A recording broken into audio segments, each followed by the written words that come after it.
Historias para Catecismo. La verdadera sabiduría cristiana se encuentra en el Catecismo. Escúchanos y disfruta cada día de una historia nueva que ilustre los principios doctrinales de nuestra fe. Ya sea que te presentemos vidas de santos, anécdotas de cristianos o libros de espiritualidad católica, en Historias para Catecismo encontrarás el material necesario para disfrutar más de las verdades de la fe. Acompáñanos. 10 de mayo. Beato Juan de Ávila. Apóstol de Andalucía y doctor de la Iglesia, 1500 a 1569. Iniciaba el año 1500, Almodóvar del Campo, modesta villa de la hoy provincia de Ciudad Real, contaba entre sus moradores a Alfonso de Ávila y Catalina Chicona, virtuosos consortes y padres de este niño, que nació en el 6 de enero y se llamó Juan. Sus padres notaron pronto en él los más sorprendentes rasgos de virtud. De pequeño diríase un ángel de piedad. Tenía solo 5 años y al declinar de la tarde se le veía entrar en la iglesia, donde rezaba largo tiempo de rodillas sin temor al frío y la soledad. A veces le vencía el sueño y se dormía al pie de los altares, donde le encontraban luego tendidito y yerto. Cuando tardaba en volver de la escuela su madre no se inquietaba en demasía, segura de que algún rincón de la parroquia ocultaba su personilla, desde allí adoraba a solas al Dios del Sagrario. La humildad crecía en él al par que su piedad. Un día su madre le puso un trajecito nuevo y elegante, con aplicaciones de terciopelo, otro cualquiera habría sacado vanidad de ello. A Juan, en cambio, le pareció ese vestido demasiado ostentoso para él. Por lo cual, apenas dio con un muchacho pobre y harapiento, llevándole a un sitio retirado le propuso un cambio de ropa, cosa que el otro aceptó complacidísimo, y luego, Juan, ingenuo y satisfecho, vino a contar la aventura a su madre. Estudiante de Derecho. 3 años de soledad. Los padres de Juan, contando con sacar de su hijo un legisperito, le enviaron a los 14 años a la célebre Universidad de Salamanca. Dios, empero, abrigaba designios más altos respecto del adolescente castellano. Juan de Ávila debía brillar como un ilustre maestro en los púlpitos más afamados de España. A ello se debe, sin duda, el menosprecio que sintió luego por las cosas de este mundo, modificó sus pretensiones, condescendiendo primero con los propósitos de sus padres y dándose finalmente por entero al solo servicio del Señor. Por obedecer estudiaba las negras leyes, como él decía, pero una vez que su padre se hubo convencido de los íntimos anhelos del hijo, temiendo contrariar su vocación, le separó de la universidad. Entonces Juan escogió para sí lo más retirado de la casa paterna y allí vivió como un recluso durante 3 años, entregándose a la oración y penitencia continuas. Dormía sobre unas de sarmientos, vestía áspero cilicio y se castigaba a menudo con sangrientas disciplinas. Su ideal fue desde entonces la santidad. Dios le comunicó, además, el deseo de saber. Un religioso franciscano, de paso por Almodóvar, quiso visitar al joven cuya virtud tanto le ponderaban.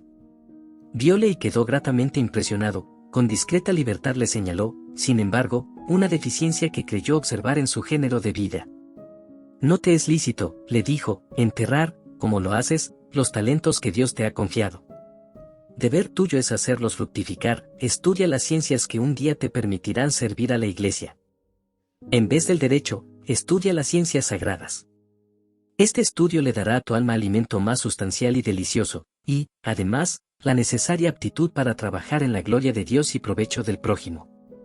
Juan meditó tan prudentes advertencias, y poco después, a los 20 años, comenzó en la Universidad de Alcalá la filosofía y la teología bajo la dirección del ilustre Domingo de Soto, de la Orden de Predicadores. El alumno fue pronto digno de su maestro y llegó a ser uno de los valores más celebrados de la España de entonces. Más, que modelo de estudiante. Pasaba el tiempo en el estudio y la oración y no conocía más camino que el del colegio y el de la iglesia.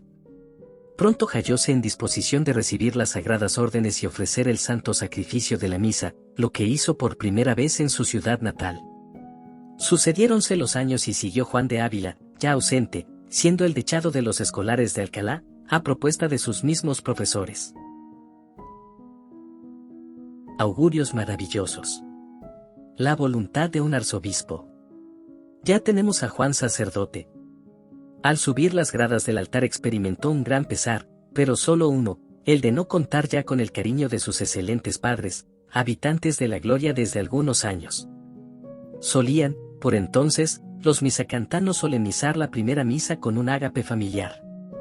Juan, aquel día, el más feliz de su vida, convocó a 12 pobres, amigos suyos predilectos, lavóles los pies, los obsequió con un traje y luego les sirvió con sus manos una abundante comida. Nunca se vieron en Almodóvar alegrías más puras ni más santa reunión. Juan amaba mucho a Dios, ese amor le inspiró las santas osadías que en aquellos mismos tiempos soñaban Teresa y su hermano Rodrigo, salir de Europa, hacerse a la mar en busca de otras latitudes, evangelizar a los infieles y, por ese medio atrevido, lograr la palma del martirio. De algo más edad que Teresa y más avisado que ella, el novel sacerdote se decidió por América, como tierra virgen y escasa de fe católica. Así que, vendido todo su haber y dado a los menesterosos, se quedó únicamente con lo indispensable. Supo que el nuevo obispo de Tlaxcala partía para México y se ofreció a acompañarle en su viaje. Con este intento esperó en Sevilla la época más favorable para el embarque. Un venerable prebendado le conoció entonces y quedó cautivado de su piedad. «¡Qué riqueza!», se dijo, «representa este hombre para España! ¡Qué tesoro para la diócesis hispalense!». Pero al saber su inmediata partida para las misiones de ultramar sintiólo grandemente y se propuso impedirlo. Era, sin duda, un instrumento de la providencia en los caminos de Juan. Este alegó su promesa y puso tenaz resistencia. Sin darse por vencido, el otro presentó a Juan ante don Alfonso Mandique, arzobispo de Sevilla, futuro cardenal de la Santa Iglesia. Pronto se percató el prudente prelado de las cualidades extraordinarias de Juan y, terciando en la contienda, determinó guardarle en su vasta diócesis. «No puedo», suplicó el beato, «me he comprometido ya con el señor obispo de Tlaxcala». «Puesto que no basta mi ruego», atajó el arzobispo, «usaré de mi autoridad. En virtud de obediencia, oídlo, quedaos. Dios lo quiere». «Si tal es la voluntad del Señor», concluyó Juan, «no haya más. Hágase en mí conforme vos decís». Permaneció, pues, en Sevilla y el prelado tuvo en él al más celoso de sus auxiliares en la obra pastoral. El secreto del buen predicador. Un nuevo San Pablo. Su actividad apostólica se multiplicó hasta los límites del prodigio. Fue un predicador fecundo, al mismo tiempo sencillo y hábil, al que bastaban unas cuantas notas muy breves para pronunciar un sermón elocuentísimo y lleno de doctrina. Sabía llegar atinadamente al alma de la multitud por medio de un lenguaje llano y repleto de imágenes y comparaciones sacadas de la vida cotidiana. Juan de Ávila, en los largos años de su apostolado, convierte incrédulos, fortalece espíritus vacilantes, aconseja sabiamente a mentalidades altísimas y espíritus de extraordinaria pureza, infunde alegría y confianza en los tristes y medrosos, escribe cartas luminosas a pequeños y a grandes, en las que siempre dice la palabra atinada, oportuna y consoladora, y es, finalmente, el mentor generoso de todo un pueblo, el guía que todos atienden, el faro a quien todos acuden. Preguntábale un día cierto sacerdote joven sobre los medios eficaces de que puede echar mano el predicador. «No conozco más que uno», le contestó, «amar mucho a Jesús. Es el mejor». Cada sermón de Juan de Ávila, escribe un contemporáneo suyo, era una red hábilmente lanzada en mares propicios. Su primera plática en Sevilla, el día de Santa María Magdalena de 1529, duró 2 horas, cosa esta muy meridional y muy sevillana, y conmovió a todo el auditorio. No bien hubo Juan abandonado el púlpito, precipitóse a sus pies la muchedumbre y luego asediaron su confesionario cual si hubieran escuchado una misión.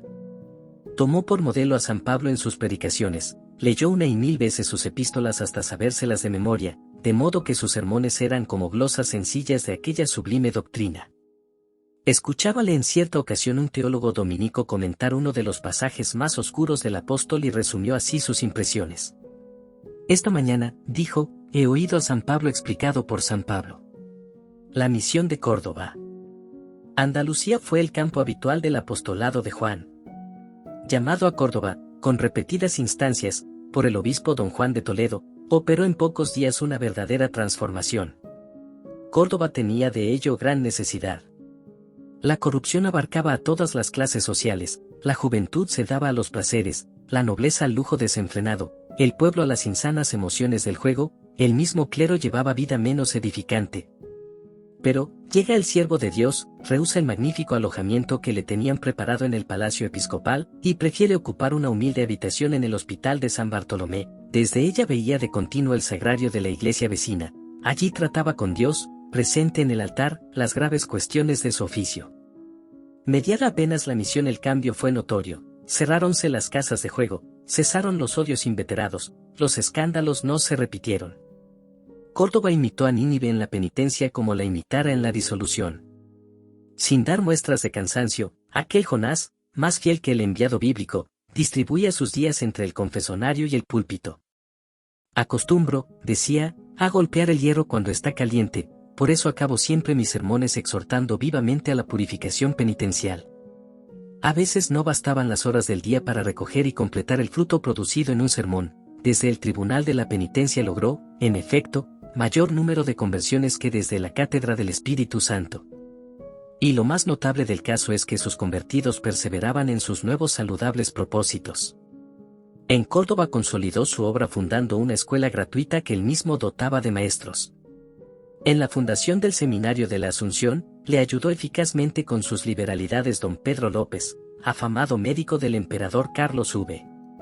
Además, introdujo en aquella ciudad a los padres de la Compañía de Jesús, recientemente organizada y a la que Juan de Ávila profesó durante toda su vida hondísima veneración. Algún tiempo había acariciado la idea de crear una orden semejante, pero, al saber que Ignacio de Loyola había realizado su pensamiento, exclamó sin deje alguno de amargura: «Mis deseos se han cumplido. Ignacio ha llevado a término feliz el proyecto que yo había concebido. Y es que Ignacio es un gigante en la virtud y yo no soy más que un parvulillo. Bendito sea Dios». Algunos discípulos del Beato.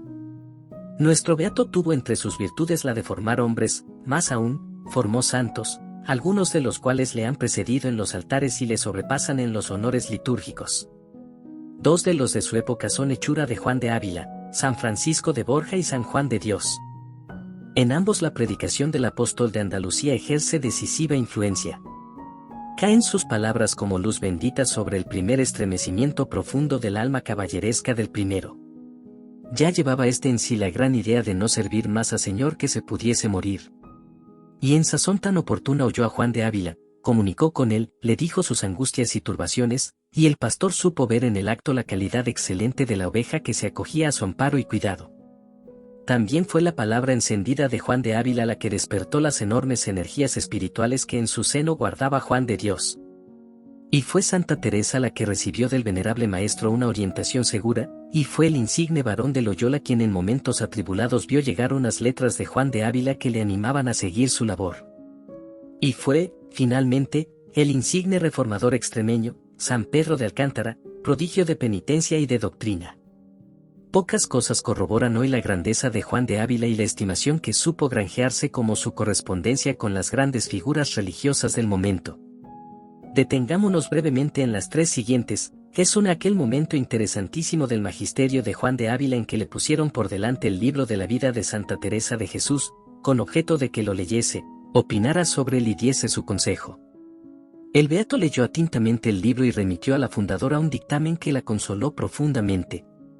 Lo revela ella misma en su estilo epistolar inconfundible a su amiga e intermediaria ante el maestro, doña Luisa de la Cerda. Lo del libro trae vuestra señoría tan bien negociado que no puede ser mejor, y así olvido cuántos disgustos me ha proporcionado. El maestro Ávila me escribe largo, y le contesta todo, solo dice que es menester declarar unas cosas y mudar los vocablos de otras, que esto es fácil. Harto me he holgado de ver tan buen recaudo, porque importa mucho, bien parece quien aconsejó se enviase. Habla el maestro en su dictamen, de cosas que han aprovechado el ánima de la fundadora. No veo por qué condenarlas, añade, e inclinóme más a tenerlas por buenas. En carta a Íñigo de Loyola no solo llama a la compañía, obra de Dios, sino que viene a condenar a los que daban en perseguirla y calumniarla, considerando esto como una muestra verdadera de favor divino, pues ya se ha visto que tales cosas suele deparar el Señor a quienes en sus servicios emplean. Juan de Ávila y Juan de Dios. Esto merece apartado especial. En 1537 se encuentran en Granada estos dos hombres, Ávila es un apóstol consumado, y Juan un verdadero aventurero. Predicaba un día el apóstol sobre la obligación de evitar el pecado y de morir antes que ofender al Señor. A los pies del púlpito atiende el aventurero. De pronto el singular oyente, no pudiendo resistir más la acción de la gracia en su alma, sálese gritando, «Misericordia, misericordia». Y arrancábase la barba y los cabellos. Tómanla los chicos con él como es corriente en tales casos y le llaman «loco». Llegado a su tenderete, recoge sus mercancías, libros y estampas y las distribuye a la gente y da su dinero a los pobres. Llega hasta despojarse de sus vestidos sin dejar de repetir, «Misericordia, Señor, misericordia y piedad de este desgraciado pecador». Luego habla a solas con Juan de Ávila.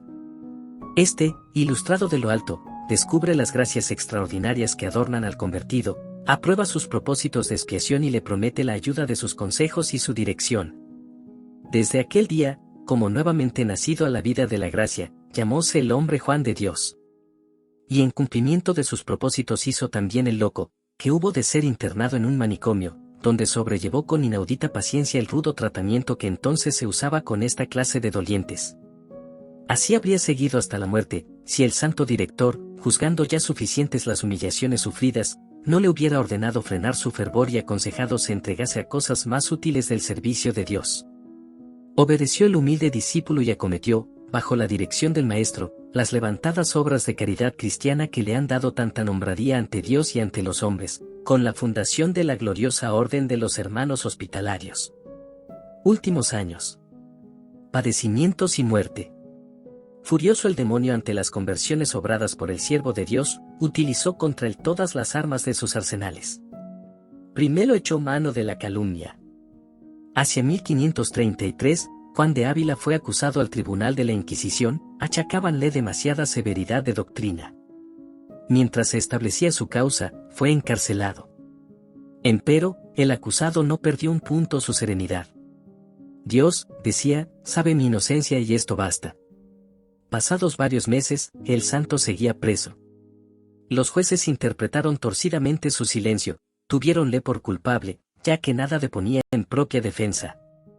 Descubierta al fin la espantosa trama urdida por los calumniadores, brilló inmaculada la reputación de nuestro bienaventurado y sus excelsas virtudes. Enseguida reanudó sus predicaciones en la ciudad del Betis con mayor éxito que nunca. Su fama traspuso fronteras y llegó a oídos de Pablo III. Entre los familiares del Papa había un gentilhombre natural de Baeza, ciudad en que Juan desempeñó algún tiempo funciones sacerdotales. Este influyente caballero pretendía de antiguo dotar a su pueblo natal de escuelas, seminario, e incluso de una universidad, tan solo aguardaba el oportuno momento. Creyó verlo entonces y habló de sus pretensiones al sumo pontífice. El Papa expidió, en efecto, un breve que confiaba a nuestro beato la realización del proyecto. El Papa otorgaba a la nueva universidad insignes privilegios, establecía en ella todas las facultades mayores y concedía al claustro la colación de grados. Omitimos el relatar por menudo los desvelos de Juan para responder a los deseos del Papa, sus trabajos y fatigas, las energías desplegadas y los resultados que alcanzó. La muestra de confianza recibida con este motivo manifiesta claramente el alto concepto de que gozaba en Roma. Pasó el beato los postreros años de su vida en medio de continuadas dolencias. Llevaba un cuarto de siglo entregado a un rudo apostolado que minó su naturaleza, dolores de estómago, frecuentes accesos de tos, inflamación de ojos, quemaduras, fiebres y otros males hicieron del anciano operario del Señor un varón de dolores. Con frecuencia se le oía decir: «Aumentad, Señor, mis sufrimientos, pero dadme a la vez la paciencia de sobrellevarlos». Ocurrió su preciosa muerte el 10 de mayo de 1569. Al expirar hizo público su deseo de ser inhumado en la iglesia de los jesuitas, lo que se cumplió piadosamente. Aún se ve hoy en Montilla, en la antigua iglesia de los hijos de San Ignacio, la tumba del apóstol de Andalucía y el epitafio grabado en su memoria. Su santidad León XIII le elevó al honor de los altares, proclamándole beato en 1894. A instancias del eminentísimo cardenal arzobispo de Granada, Dr. Agustín Parrado y García, su santidad Pío XII, por breve apostólico dado en Roma el 2 de julio de 1946, declaró al beato Juan de Ávila, confesor, principal patrono, ante Dios, del clero secular de España.